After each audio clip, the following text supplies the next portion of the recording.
بڑی مزیدار بات داتا علی اجویری نے لکھی، مجھے پڑھ کے بڑا ہی مزہ آیا اور سمجھ بھی آئی کہ اہل بیت نبوت کی اصل مخالفت کون کرتا ہے۔ ایک شخص آیا تو اس نے آ کے نا معاذ اللہ حضرت مولا علی شیر خدا کو معاذ اللہ ثم معاذ اللہ، امام حسن کے والد کو برا بلا کہا، پھر امام حسن کو کہا، وہ برا بلا کہتا جا رہا ہے، امام حسن مسکراتے جا رہے ہیں، ہنستے جا رہے ہیں۔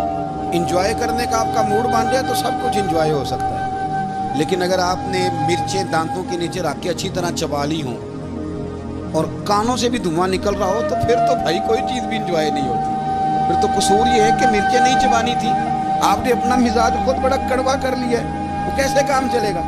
وہ آیا تو اس نے آ کے نا امام حسن کو، آپ کے والد کو معاذ اللہ ثم معاذ اللہ نقل کفر نباشت برا بلا کہا۔ وہ کہتا جا رہا ہے، امام صاحب ہنستے جا رہے ہیں۔ جب وہ تھک گیا تو امام حسن فرمانے لگے، روٹی کھانی ہے؟ بھوک تو نہیں لگی ہوئی؟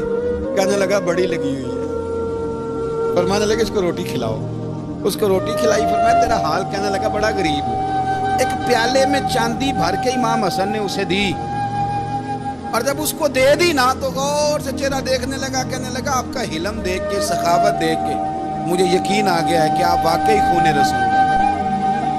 امام صاحب فرمانے لگے یہ بیچارہ اصل میں تنگ ہے اپنی زندگی سے، اصل اس کا حال کوئی نہیں، تو میرے ساتھ یہ حرکتیں کر رہا ہے۔ تو یہ آپ سمجھیں اس بات کو، کچھ لوگ بیچارے ویسے ہی تنگ ہوتے ہیں، پریشان ہوتے ہیں، ویسے ہی بلا وجہ معاملہ ہی کوئی نہیں۔ امام حسن رضی اللہ تعالیٰ عنہ نے ہمیں سبق دیا ہے۔ وہ علامہ اقبال کہتے ہیں کہ ایک مولانا نا میرے سامنے نا ایک بھوکے آدمی کو سامنے بٹھا کے تو حدیث پاک کا درس دے رہے تھے۔ بندے کو بھوک بڑی لگی ہوئی تھی، وہ درس دیتا جا رہا ہے۔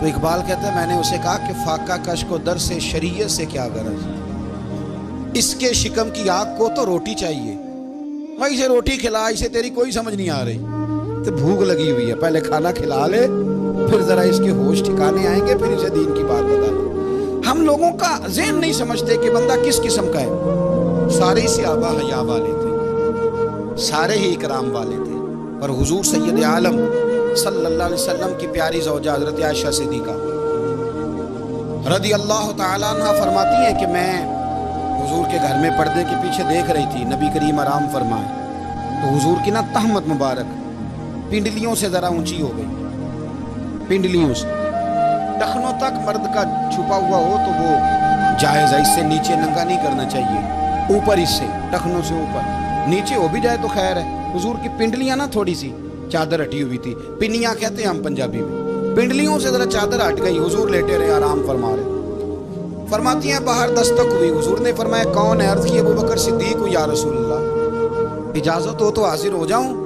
حضور نے فرمایا آ جاؤ۔ کہتے ہیں حضور لیٹے رہے، حضرت ابو بکر آئے، بات چیت ہونے لگی، تھوڑی دیر کے بعد پھر دستک ہوئی، کون ہے دروازے پہ؟ یا رسول اللہ عمر بن خطاب ہوں۔ میں آ جاؤ، آ گئے، بات چیت ہوتی رہی، تھوڑی دیر کے بعد عثمان غنی آئے، یا رسول اللہ آ جاؤں؟ فرمایا عثمان ذرا ٹھہر۔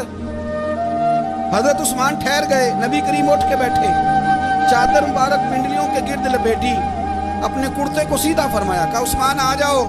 تو عثمان آئے، بات چیت ہوئی، چلے گئے۔ سیدہ کہتی ہے میں نے پوچھا یا رسول اللہ عثمان تو بڑی ٹھنڈی طبیعت کا بندہ ہے، وہ تو بڑا میٹھا آدمی ہے، حضور کوئی جاہو جلال نہیں، کوئی بات نہیں، کوئی، وہ تو بڑا پیارا ہے۔ عمر آئے تو آپ لیٹے رہے، ابو بکر آئے تو آپ لیٹے رہے، تو عثمان؟ حضور فرمانے لگے عائشہ عثمان سے تو فرشتے بھی حیا کرتے ہیں، عثمان سے تو فرشتے بھی حیا کرتے ہیں، تو میں نہ حیا کروں؟ آپ اس بات کو سمجھیں، غور کریں کہ اگر ان کی طبیعت اس طرح کی ہے کہ وہ کہتے ہیں کہ وجود زیادہ چھپا ہوا ہونا چاہیے، تو نبی پاک نے ان کی طبیعت کا خیال کیا ہے، حضور نے ان کے مزاج کا۔ آپ کو نہیں پتا کہ ابا جی آپ کے کیا سوچتے ہیں، کیا چاہتے ہیں؟ آپ کو نہیں پتا آپ کے استاد کا مزاج کیا ہے؟ آپ کو نہیں پتا آپ کے مرشد کامل کی طبیعت کس طرح کی ہے؟ وہ کن باتوں میں راضی ہوتے ہیں، کن میں ناراض ہوتے ہیں، ہمیں سارا پتا ہوتا ہے، لیکن ہم چاہتے ہی نہیں صحیح کرنا معاملات کو۔ ہم اپنے وجود پر تھوڑا سا بوجھ ڈالنا ہی نہیں چاہتے، اپنی طبیعت کو تھوڑا سا تکلیف دینا ہی نہیں چاہتے۔